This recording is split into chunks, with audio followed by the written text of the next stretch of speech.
नमस्कार विद्यार्थ्यांनो. आज आपण मराठी व्याकरणात किंवा मराठी भाषा लेखनामध्ये अत्यंत गरजेचा असणारा जो प्रकार आहे तो म्हणजे म्हणी. त्यांचे अर्थ आज आपण बघणार आहोत.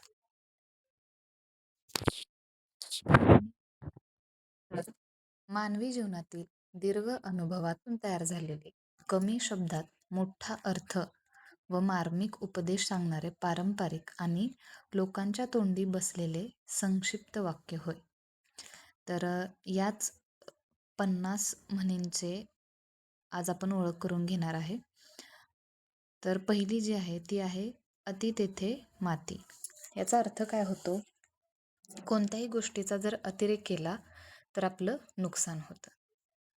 अंथरूण पाहून पाय पसरावे. आपली जशी परिस्थिती आहे त्या परिस्थितीप्रमाणेच आपण खर्च केला पाहिजे. आंधळा मागतो एक डोळा, देव देतो 2. म्हणजे आपली जी अपेक्षा असते त्या अपेक्षेपेक्षाही आपल्याला जास्त काहीतरी मिळतं. चौथी म्हण आहे उंटावरून शेळ्या हाकणे. म्हणजेच दूर राहून एखादं काम करण्याचा प्रयत्न करणे. उथळ पाण्याला खळखळाट फार.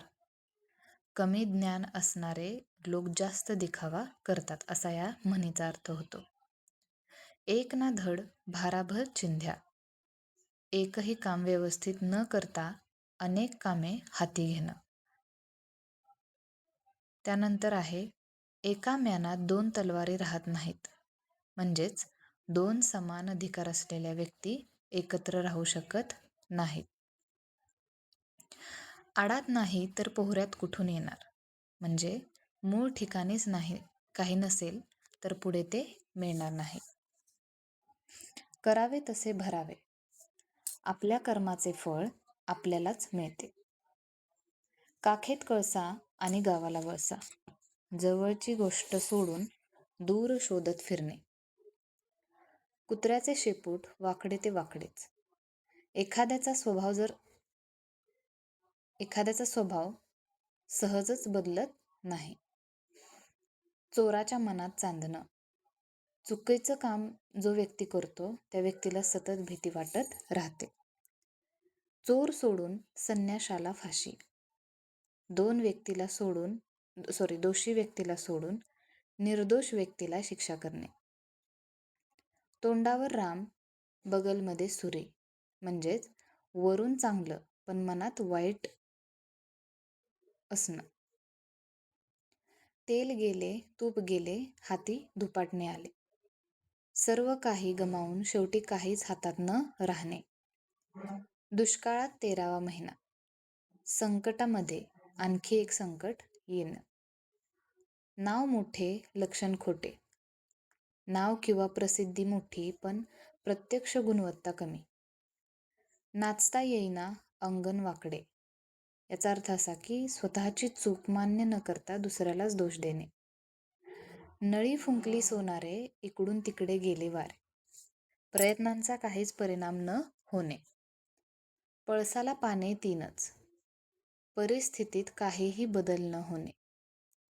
प्रयत्नांती परमेश्वर. सतत प्रयत्न केल्यास यश नक्की मिळतं. त्यानंतर आहे बुडत्याला काडीचा आधार. संकटात सापडलेल्या व्यक्तीला छोटीशी मदतही मोठी वाटते. मनात मांडे पदरात धोंडे. म्हणजेच मनात मोठ्या अपेक्षा असणं पण प्रत्यक्षात काहीच न मिळणं. मुलाचे पाय पाळण्यात दिसतात. व्यक्तीचे भविष्यातील गुण आपल्याला लहानपणी दिसून येतात. त्यालाच म्हणायचं मुलाचे पाय पाळण्यात दिसतात. शीतावरून भाताची परीक्षा. थोड्या उदाहरणावरून संपूर्ण गोष्टीचा अंदाज येतो. संकटात सापडला की मित्र कळतो. म्हणजे संकटाच्या वेळी खरा मित्र कोण हे समजते. हातचे सोडून पळत्याच्या पाठी. जवळची निश्चित गोष्ट सोडून अनिश्चित गोष्टीच्या मागे लागणे. घरचा जोगी जोगडा परगावचा सिद्ध. आपल्या माणसाची किंमत कमी असणं पण बाहेरच्याची किंमत जास्त वाटणं. आयत्या बिळात नागोबा. स्वतः कष्ट न करता दुसऱ्याच्या तयार गोष्टीचा फायदा घेणं. इकडे आड तिकडे विहीर, दोन्ही बाजूनी संकट असणे. उचलली जीभ लावली टाळ्याला, विचार न करता लगेच बोलून जाणे. एका हाताने टाळी वाजत नाही. भांडण किंवा वादासाठी दोन्ही बाजूंचा सहभाग असतो. कावळ्याच्या शापाने गाय मरत नाही. म्हणजेच क्षुल्लक व्यक्तीच्या बोलण्याने मोठे नुकसान होत नाही. खाईन तर तुपाशी, नाही तर उपाशी. तडजोड न करता आपल्या निर्णयावर ठाम राहणं. त्यानंतर आहे, गाढवापुढे वाचली गीता, म्हणजेच अयोग्य व्यक्तीला चांगली गोष्ट सांगून उपयोग होत नाही. चोराच्या उलट्या बोंबा, स्वतःच दोषी असून उलट दुसऱ्यावर आरोप करणे. जशी करणी तशी भरणी, जसे कर्म आपण करू तसंच आपल्याला फळ मिळतं. थेंबे थेंबे तळे साचे, थोडे थोडे जमा केल्यानं मोठा संचय होतो. दुधानं तोंड पोळलं की ताकही फुंकून प्यावं.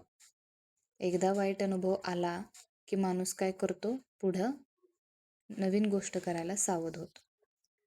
निंदकाचे घर असावे शेजारी, म्हणजे टीका करणाऱ्या व्यक्तीमुळं आपल्या चुका सुधारता येतात, आपली प्रगती होते. बळी तो कान पिळी, शक्तिशाली व्यक्ती दुर्बलावर आपला अधिकार गाजवते. मऊ लागले म्हणून कोपराने खणू नये. एखादी व्यक्ती नम्र आहे म्हणून तिचा गैरफायदा घेऊ नये. लहान तोंडी मोठा घास, आपल्या क्षमतेपेक्षा मोठी गोष्ट करण्याचा प्रयत्न करणे. विनाशकाले विपरीत बुद्धी, वाईट वेळ जवळ आली की माणसाची बुद्धी चुकीच्या मार्गाने जाते. शहाण्याला शब्दांचा मार, समजूतदार व्यक्तीला थोडं सांगितलं तरीही पुरेसं असतं.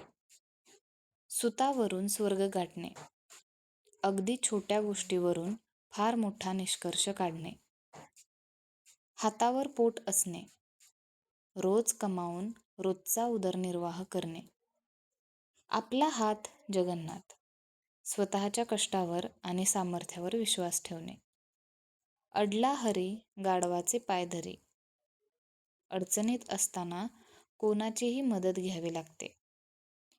शेवटचा आहे तो, दुरून डोंगर साजरे, म्हणजे एखादी गोष्ट दुरून आकर्षक वाटते, पण जवळ गेल्यावर त्यामध्ये काय अडचणी आहेत त्या आपल्याला समजतात. आज आपण 50 म्हणींची ओळख करून घेतली. तर अशाच तुम्हाला म्हणींची अजून आवश्यकता असेल तर मला कमेंटमध्ये सांगा.